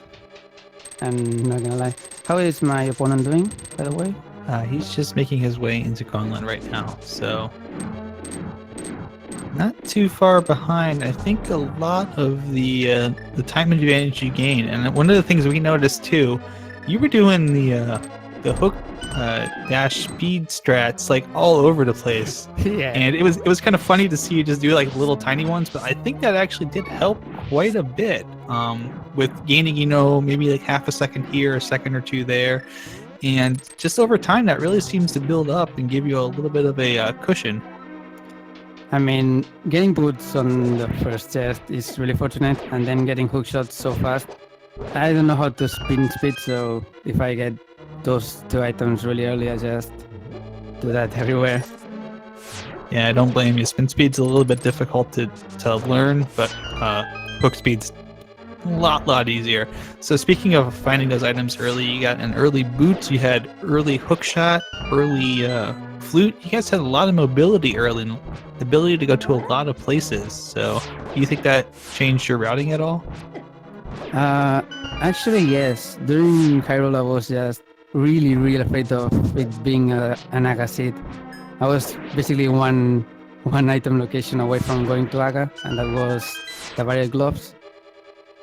I think that showed because I warped to my house, I think, and then I said it's either going to Aga or going to this spot, and I just found gloves there and was so happy that I didn't have to go to Aga. That was the only early thing that I needed that was missing, so that was pretty nice.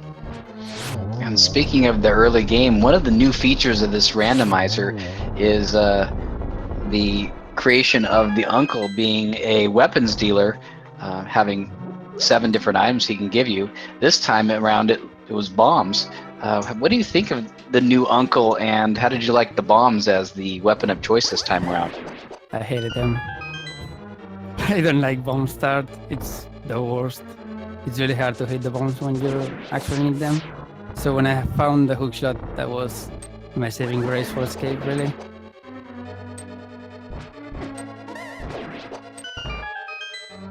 Honestly, bombs is probably the worst initial item. It's just really hard to manage. You only have 10 of them, so you're gonna use at least 7, I think, to clear everything. Yeah, I believe that's correct. Because it's either 7 or 8, because you need to have 2 or 3 on each of the blues, and then I think it's 1 for the. Yeah, I think it's like either 2 or 3 on the blues, and then 1 for each of the green guys. Yeah, so if you waste any bombs, you're basically screwed. Mm-hmm. That's You why. guys did have the boots there as well for being able to get into the sewer room as a backup in case you did run out of bombs. Yep. And the sword was hiding there, so that seemed to be a very nice early find. Definitely. It's getting pretty late here, by the way. I should be going to sleep right now. It's 6 a.m. All right, no worries. Thank you for interviewing with us, and congratulations. Go get some sleep. You've earned yourself a little bit of rest there. Thank you. All right, have a good night. Good game. Indeed. Good night. Good night. So we're going to be waiting for bentglasstube to finish up here. Going to keep going for a bit. He's still going. He'll finish up in the next couple of minutes for certain, and then we'll probably try and see if we can go ahead and interview him. I think Herreteman just needed to get to sleep. Yeah, that's another unique thing about Randomizer is this is really a worldwide phenomenon. So we have people in all corners of the globe. I believe he mentioned that it was a little after 3 a.m. his time. That's that's a rough time to be playing Randomizer. Indeed. My second round opponent, Saberwolf, is actually from, I believe, from Algeria. So, like, we had to kind of schedule that time around both of us being able to be awake for that. So that's it's one of those things. I think Phantom Reeves, he's over somewhere in Asia at the moment. I can't remember for sure. bentglasstube taking out Moldorm 2 and picking up the burrito from the final chest.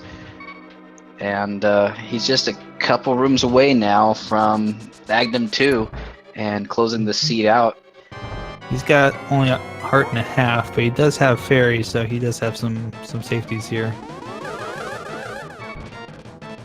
Ooh, he's gonna miss on that first one. Don't get a chance here. Ooh, but little fall, but thankfully he's got the fairy to get him back up here. I think his next one's going to be those items right on top of each other, if I remember correctly. Well, that'll be coming up after this one, I think. So there we go. He's got the 3 of them there. Should be. Only got 2. Just barely got that last one deflected because the egg actually got pushed back there.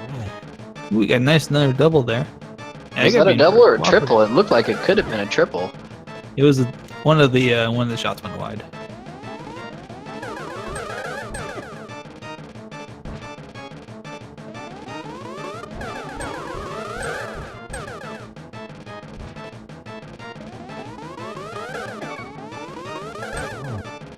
I think he's got 1 more to go now.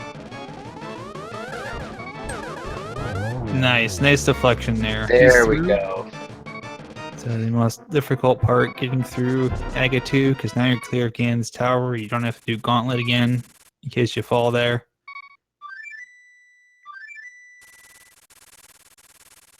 Yeah, it is.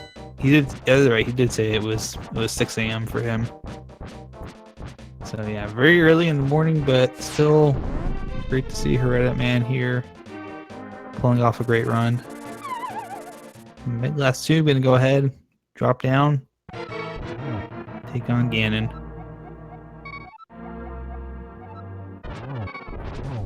Get that breakfast.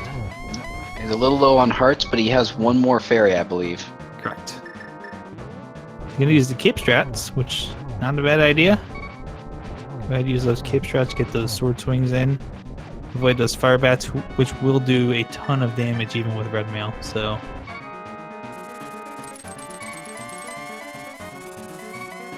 Very nice strategy there. Getting those early swings to avoid the fire bat spirals.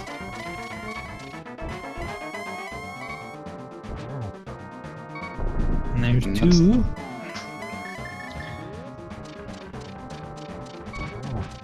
Three. And 4.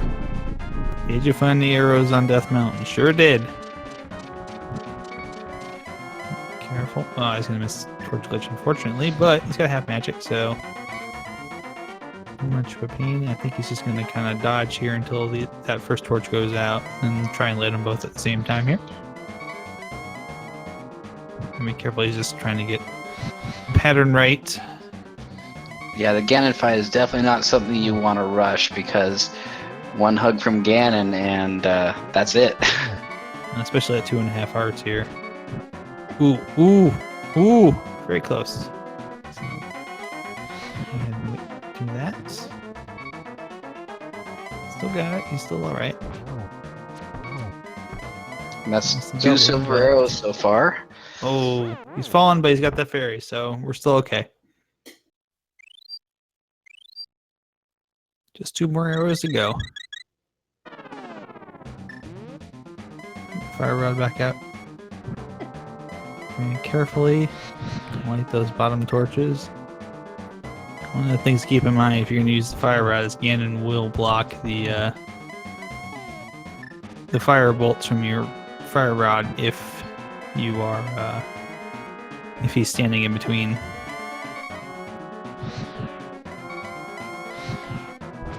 Very interesting there. Like that was a reverse torch glitch. Did you see that? Yes, the torch was showing lit, but it wasn't. Indeed.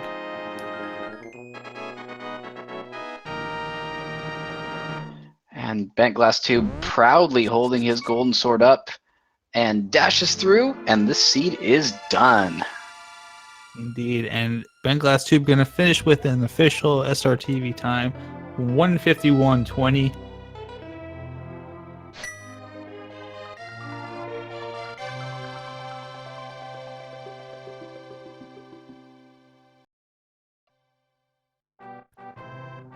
So very nicely done here. As we see a bunch of GG wishes in chat, we'll see if he can come in here for an interview as well. Yes, indeed.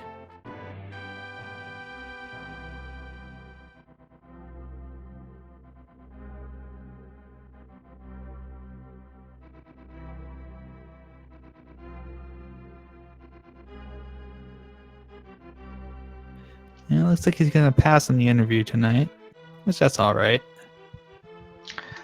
All right, well, so this has been a really interesting seed. Some really good gameplay on both players' parts. Yeah, like we said earlier, if you like what you see, you know, these runners put in a lot of time, stay up in weird hours in order to entertain us. Be sure to like and follow both of these runners on Twitch, bentglasstube and Herreteman. Also, be sure to follow and subscribe if you can to the various channels that dedicate themselves to speed gaming. I believe speed gaming channels 1 through 8, if I remember correctly. I think we've got 1 through 5 active now. Supposedly 6, 7, and 8 may be on the way in the future, but don't tell anybody. And then ALTTP Randomizer 1 through 4, if I remember correctly. Correct. Actually, I think we're at 5 now for that as well. Also, shout outs to Jixon handling our tracking tonight and making sure that we had a very good view of what items these guys have. The tracking is just as important as the commentary and the restreaming and the runners, so be sure to give Jixon a nice follow on Twitch, as well as my co-commentator here, Sco Davis. Thank you very much, my man. Appreciate it. That was a great race. It was a pleasure. Indeed. So from all of us, have a wonderful evening and continue enjoying Randomizer. Indeed. Good night, good luck, and good RNG to you all.